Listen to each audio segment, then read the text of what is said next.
Good evening, everyone. My name's Walter, and I am an alcoholic. And it is by the grace of God, the fellowship of this 12-step program, and a little willingness on my part that I'm sober today. And for that, I'm truly grateful. My sobriety date is February the 1st of 1988, and I share that all the time, not to impress or depress anyone, but simply to let you know that the program of Alcoholics Anonymous has worked for this alcoholic, and it can work for you. And I'd like to welcome anyone that is new or even been here a while and struggling. If we stay the course, I can tell you the rewards have been beyond my imagination. And I want to thank Jay and all the people working behind the scenes to make this meeting happen, to keep opportunities to carry the message of Alcoholics Anonymous alive, man. I believe that this life-saving message, man, is one that's just, it's truly, truly divinely inspired, in my humble opinion. But I'm always honored by the opportunity to come and share. And we talk about how it was, what happened, and how it is today with regard to our recovery. And I need to tell you, I took my first drink at 10 years old, and I got sober. I was about 6 months shy of 30. And that was a lot of insanity in those 19 and a half years of drinking. But when I took the first drink, I thought I had found something that could make me feel or not feel anything. I could escape. I could remember being 7 years old, sitting out on the stoop in the front of my parents' home, and thinking to myself that, my real family is going to come get me one day, because I'm not kin to those people in the house there. Those people are nuts. And I always had this thing where I wanted to be someplace else with someone else doing something else, because I always thought it was better. And it's not that I didn't have a loving mom and dad and siblings. It was just that I always felt awkward, and alcohol allowed me to fit in. And it didn't start off drinking every day. Our older brother came home from the military, and he got us out by the river, and he was gonna show us what was good stuff. I remember, I didn't think Mad Dog and marijuana was good stuff, but to a 10-year-old man, alcoholic like myself, that was some good stuff. And it changed, and it started, just weekends, and then it started every other day, and then it progressed to every day, and I couldn't tell you that, alcohol had this devastating impact on my life the first time I drank. Because I was an honor student. I graduated with 4 scholarships and majored in electrical engineering. And I knew society told me that I was smart, if you would, that I had a high IQ and I could figure shit out, but I couldn't figure out why I couldn't stop drinking. I had 4 kids at 24 years old. I had 4 kids and working for a global company, and I just couldn't stop drinking. And my drinking took me on April the 7th of 1987 to a vacant house sitting on an old beat up mattress with a couple of fifths of liquor and some other mind altering substances in front of me. And everything quit working. It quit hiding those feelings. It quit numbing the pain. And I sat there on that morning with a 9mm pistol to my head, because I just wanted to stop the pain. I wanted to stop hurting people that I knew loved me and cared about me. And I didn't know how to do that. I wanted to stop going in and out of jail, working up on concrete slabs and holding sales around the country. And I didn't know how to do that, man. But I kept telling myself, it's going to be different next time. I'm going to figure it out. And I'd have these little weeks breaks and 2 weeks, and I wasn't going to do that no more. I can't tell you the number of times I sat in jail thinking to myself, I know I don't want to be here.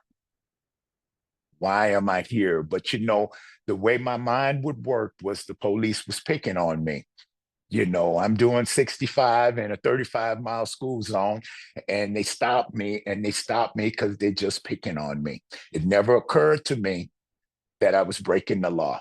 There was always some other reason other than me, and I didn't understand that. I didn't understand the progressive nature of this disease. And the first time I was in rehab, man, in April of 87, I remember the first week or so, man, I was real rebellious. I thought I was in a mental hospital, and I checked for padded walls and bars on windows. And I convinced a couple of the guys that they were putting shit in our food, making us tell all our business, and we went on a hunger strike. And after about 2 days, one of the guys got a migraine and he went to the nurse's station, and they gave him some extra strength Tylenol, and they charged him $3 for it. And so being the wise man I am, I figured I could sell some Tylenol and cigarettes in the rehab. And of course, they threatened to throw me out. And there was something that happened in that rehab, that they would have everybody come into this big room when they would do a graduation. And I'd always stand in the back of the room, right under the clock next to the door, ready to bail out soon as it was over with. But it was required that I attend that. And I remember, I never forget that day, that the guy that was graduating, it was 18-year-old kid, and his mom and dad was there, and his little brother.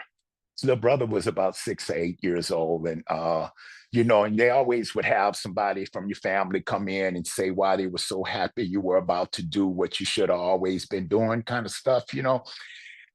And the mom and dad spoke, and the whole time, the little kid, it was just tears streaming down his face. And this kid, when it came his time to talk, all he said was, I'm so glad to have my brother back. Maybe sometime he'll come out again and throw me the ball like we used to. And I saw Lil Walt, my son, in that kid's face, man.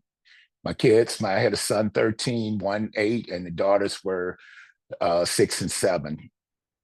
And none of them had ever seen me sober their entire life.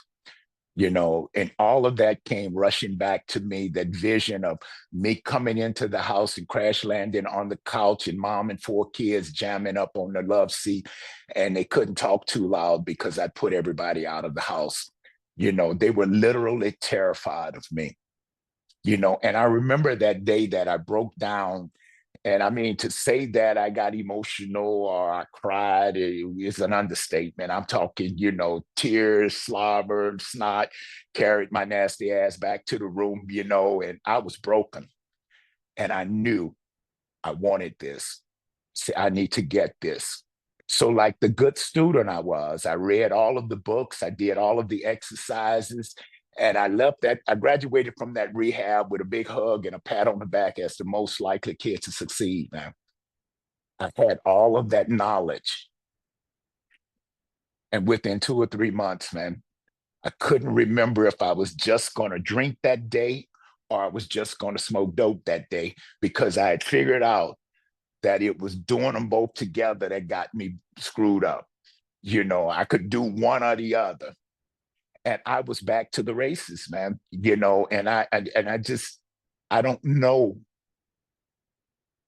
what was going on, that I just couldn't stop. I'd convince myself. I mean, I'd go a week, and on Friday evening, I'd get off and I'd be driving home, and I'd say to myself, man, screw that, man. I ain't killing nobody. Oh, it could get me one drink, and it would start all over again, man.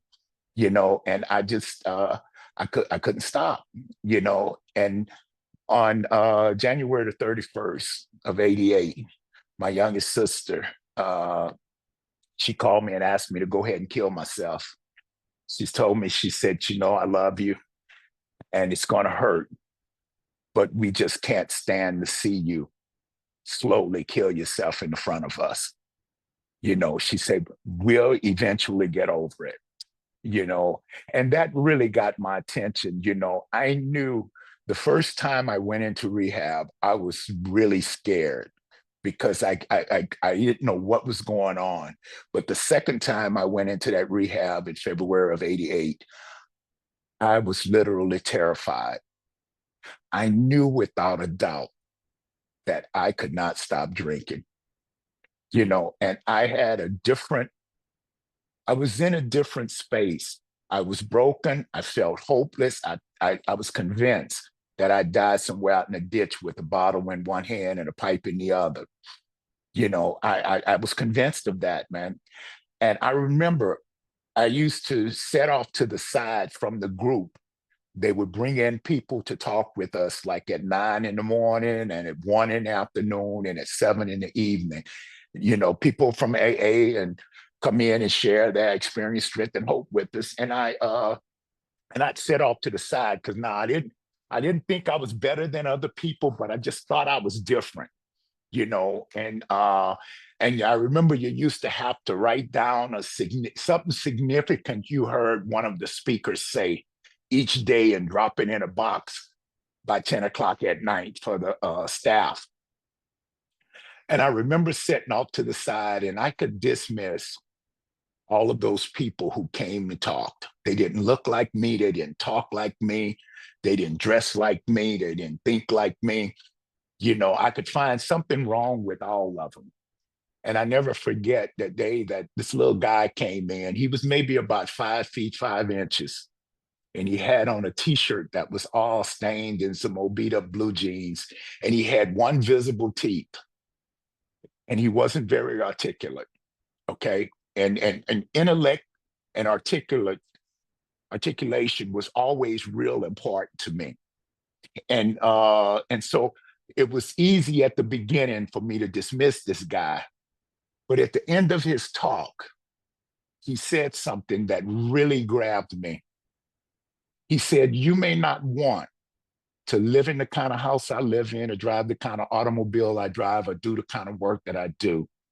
He said, "You may not want anything that I have or any of these people that come and talk to you have in their lives." He says, "And that's okay." He said, "But the real question you need to ask yourself is, do you want what you have? And if you want something different, the program of Alcoholics Anonymous and 12 Step may be a way for you." But he said, if you're satisfied with what you got, he said, keep doing what you're doing. He says, we'll be here when that alcohol is through with your ass if you make it back. And I never forget that, man, because I knew that I wanted something different, man. I knew that I wanted to be able to look in my kids' eyes and not see fear, man. I knew that I didn't want to see the look on my son's face when I was in there breaking his piggy bank and telling him that I was going to get him some quiet money, because that change was noisy money, because I needed a drink. I knew that I wanted something different. I knew I didn't want my mom keeping the lights on at my house because she didn't want her grandkids in the dark, you know. And so that was a turning point for me, and I also knew that at that time that I didn't have the answer, and that's when I started looking for listening to the people in the program, and they said, get a sponsor. So I got a sponsor, and this guy asked me, he says, do you believe in God or do you believe in a higher power? And I'm like, well, sure, I believe in God. He said, do you believe that you're not him? And I said, well, yeah. He said, I'm not either. He says, I'm going to share with you how I got sober and worked these steps. He says, I'm going to share with you how I built a sustainable spiritual foundation for my recovery. He said, but you can't stay sober on my foundation. You have to build your own, and I could share with you how I built mine. And we sat down with the big book of Alcoholics Anonymous and we read it word by word, line by line, page by page. And we would stop and talk about, and he'd ask me all the time, say, what does that mean to you? What do you understand them to be saying? You see, because he had already insulted me by telling me, the definition of a textbook. He said, you realize that a textbook is to transfer knowledge from the writers to the reader, right? He says, so what does it mean to you? And he'd always ask me that. And one time he caught me in a bad space, man. And he asked me that shit about what it mean to me. And I'm like, man, look, screw that, man. You know what that shit mean. You didn't read that shit. Quit asking me that. And this guy just sat there, man, calmed, unwrinkled. And he said to me, he said, no, man. He said, at the end of the day, when your back's up against the wall, you act out of what you understand and believe. He says, I don't care what I say or any of those people in the meeting say to you. When your butt's in a jam, you're going to act out of what you understand and believe. So you need to ask yourself, what does this mean to you? You know, what does it mean to be powerless over alcohol? Your life's unmanageable. What does that mean to you?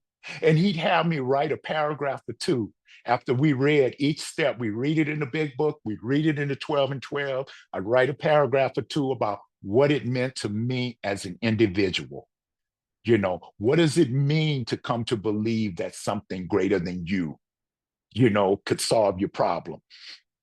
And my thought on the second step was they were asking me to have this blind faith in this invisible guy that I really didn't believe existed, but I believed it because my mom and my grandmother and my dad, my parents believed it. So I believed what they believed, based on their belief.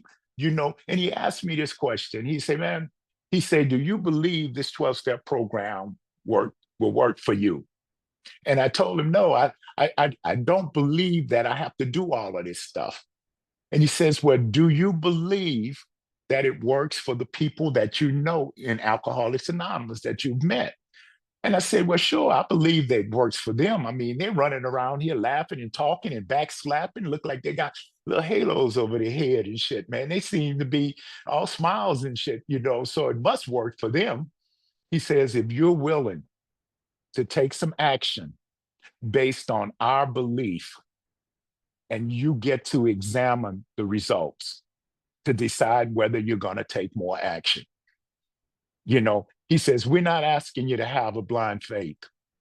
We're asking you to take the action. Because he told me something else in that same conversation. He says, because I had all of this knowledge. And he says, you can be an Olympic swimmer with all types of gold medals.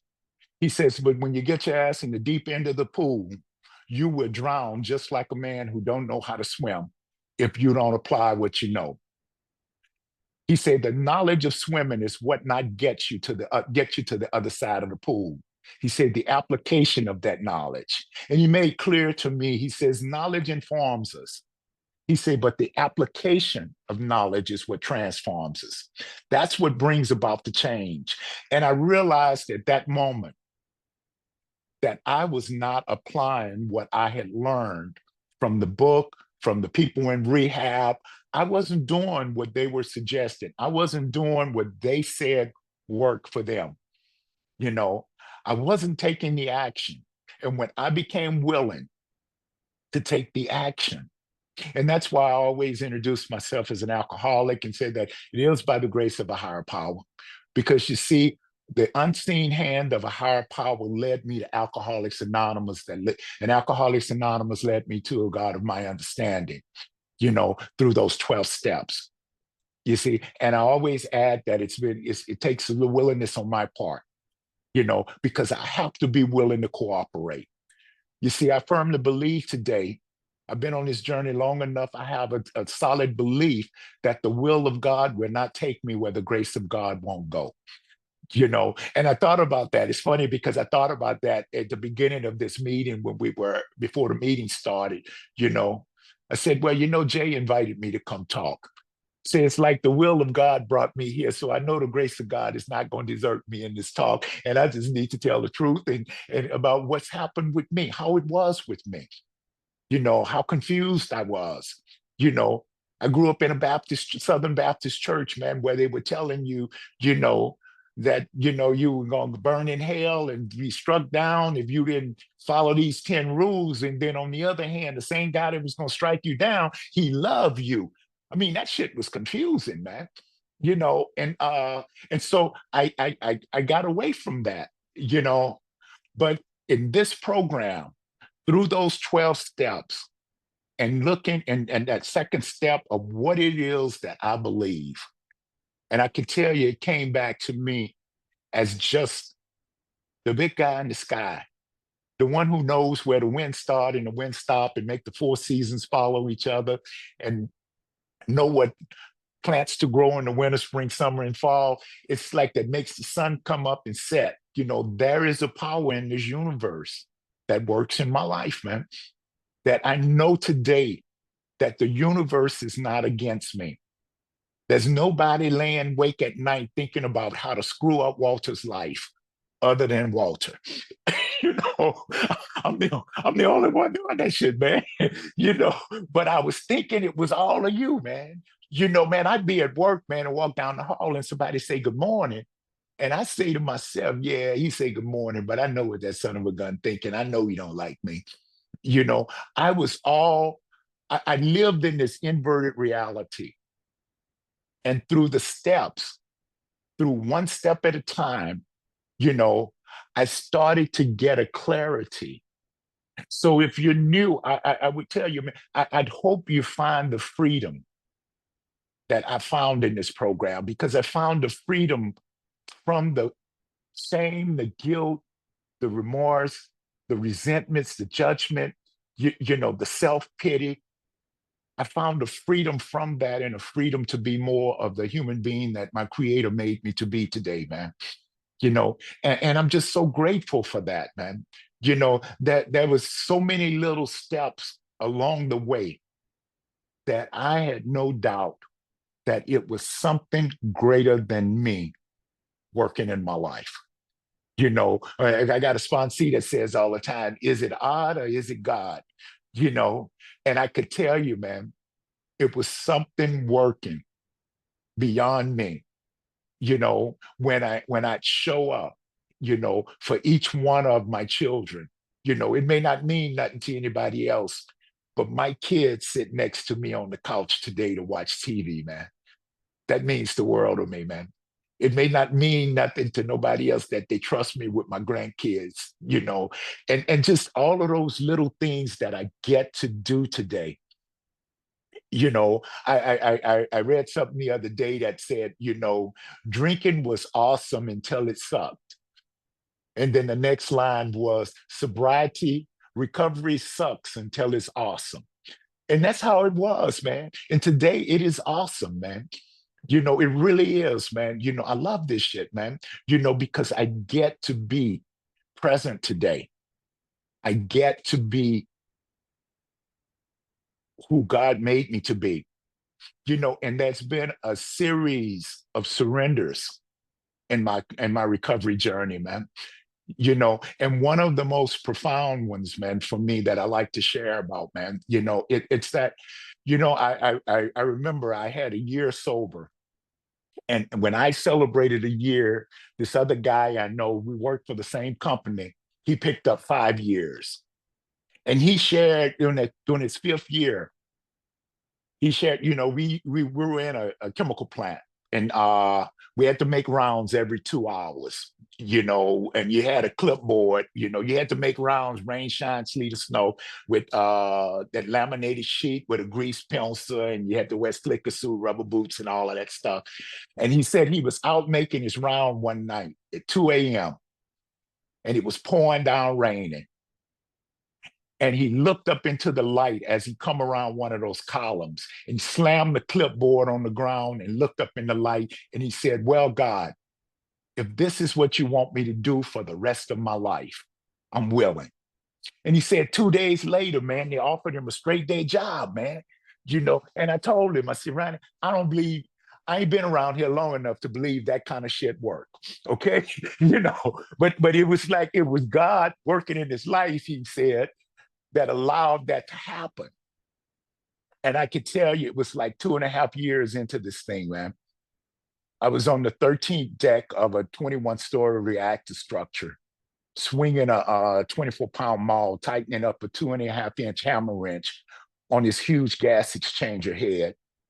And as I swung the maul until my arms gave and the maul hit the steel grating, and I looked out over the Mississippi River,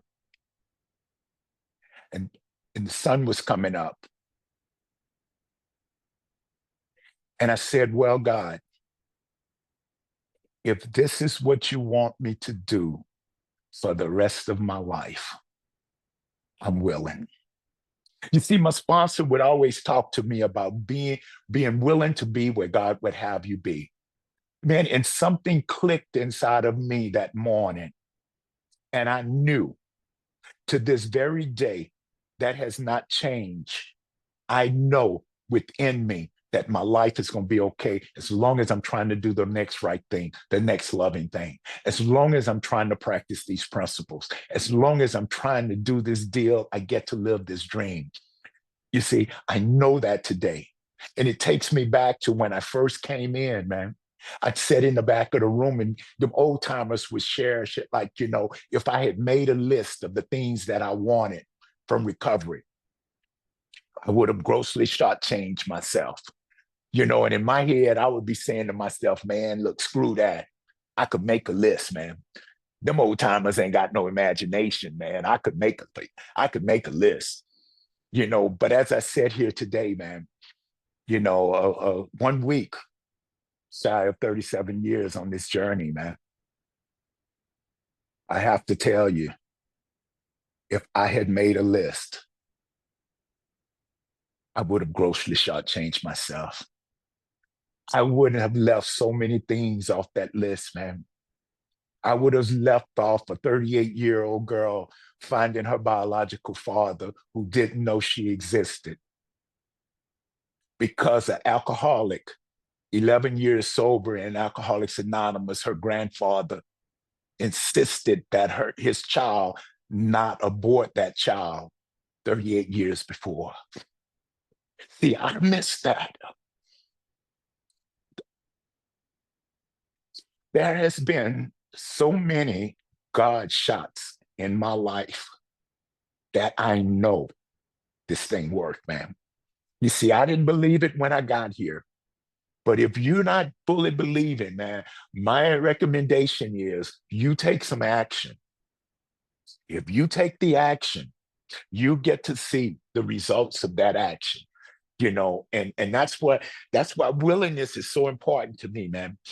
Each day, I start my day with the prayer and meditation, with reading daily affirmations, with with uh with reflection.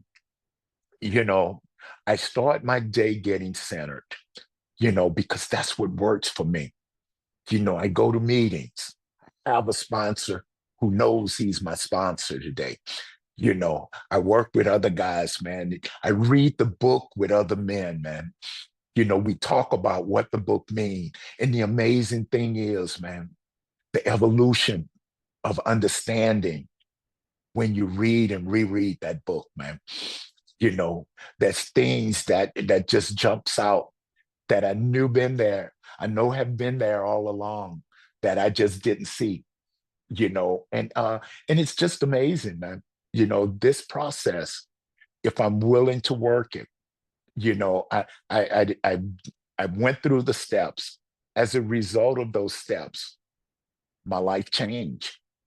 And I always like to share that, it says the first step we do without reservation, 100%. And if we do the next 10 steps to the best of our ability, the 12th step happens. We will have a spiritual awakening as the result of those steps. And I don't know about any of you, but when I first read that spiritual awakening thing, to me, it was some kind of lightning and thunderstorm. They turned it into night, burning bushes. Well, none of that happened. But what did happen to me and many others I know, it was a one day at a time improved God consciousness in our lives. When I'm open to that, improved God consciousness, when I'm focused more on spiritual growth than I am on material success. You see, I know today that it's not about the car I drive or the house I live in or the job that I had or the career that I had, if you would, or the bank account. It's about what's inside of me. It's about me living from the inside out and not trying to change conditions outside of me to meet what's going on inside of me. A quick little thing, man. My sponsor back in the day, he picked me up. One of my first sponsors picked me up for a meeting, and he came in, and I had clothes strung out all over the place, and uh, and I was puzzled because, okay, when I have to go somewhere, used to be that if I didn't get dressed and leave immediately, I would change 5 or 6 times, man. You know, and he told me, he says, you know what's happening, huh? I said, no, I got to feel right with what I'm wearing. He says, you're trying to fit your insides, your outside to your inside, and you ain't figured out what the hell's going on inside yet. He said, let's continue to work these steps and you'll sort out better what's going on inside. And that's what the steps did for me, man. The steps helped me to get to know myself better than I had ever imagined possible, man. You see, yeah, I believe that I had some values and morals that my family, my parents instilled in me as a child, but it's the same ones that this program is trying to allow me to work instead of the character defect. You see, I learned that a character defect is an overreach of a basic instinct, man. A shortcoming is an underexpression of a basic characteristic, man. You, you know, I mean, I wanted more of everything, you know, and today I get to experience life from the seat of consciousness. I get to be where God would have me be. I get to be present. And it's a wonderful experience, man. When I could bring myself back to here and now, my morning meditation is a reflection on sight, sound, and sensation. What am I hearing? What am I seeing? What am I feeling? I can feel my butt in the chair, my feet on the ground. I can be present, be right here. And that's what, and we were talking, man. I read a lot of books.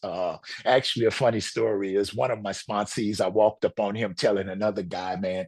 He said, "No matter what your problem is, man," he said, "Walter got a book for your ass." You know, He said, Walter got a book that he tells you about. Because I read a lot, man. And I heard something. I read something the other day, man, that really it's true. It says all wisdom is plagiarism. All wisdom is plagiarized.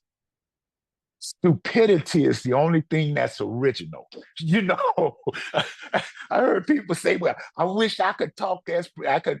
I'm gonna one day be able to talk as profoundly as these other people in this meeting." And I told them, I say, "Nah, they just saying shit that they heard in a profound way, man, in a profound tone."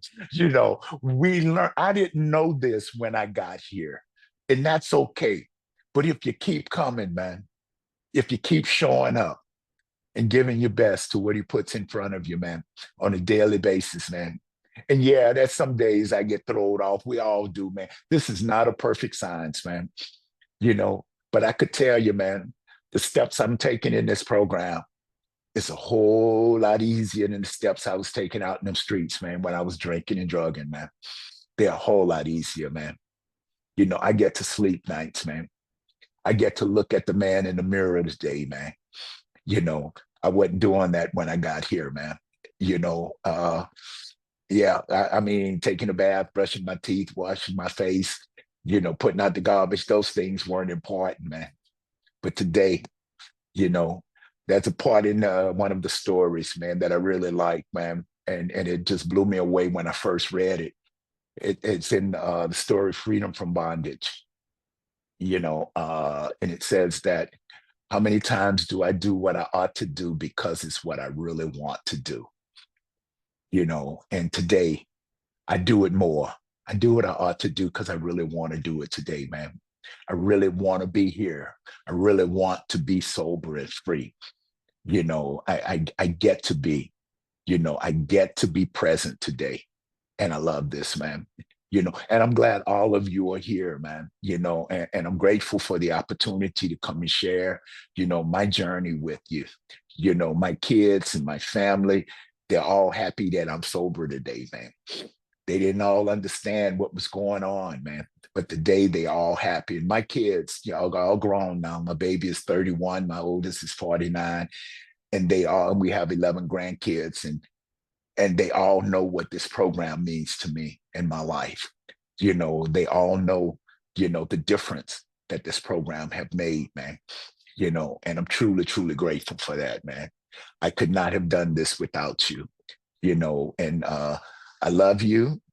And you say, well, this is my first time seeing you, but I love you not for where you've been or what you've done, but for what you're being here says you're trying to do with your life, man. And that's stay sober one day at a time. And that's what I'm trying to do, live happy, joyous, and free, you know, and we're on the same path. I realize today my primary purpose for being on the planet is to be of maximum service to my God. And I do that through service to my fellow man. And I get to be of service today, man. And I'm grateful for that, man. And I don't know if how my time look, but I think I don't like to. If I talk too long and I ain't got nothing really to say, Jay, I'm gonna start lying. So I don't want to lie. I'm gonna start telling wild stories and shit, man. You don't want me to get there. Okay, so turn off the recording. Thank you guys for allowing me to be of service, man. Yay. I love you, Walter. Oh, thank you, man.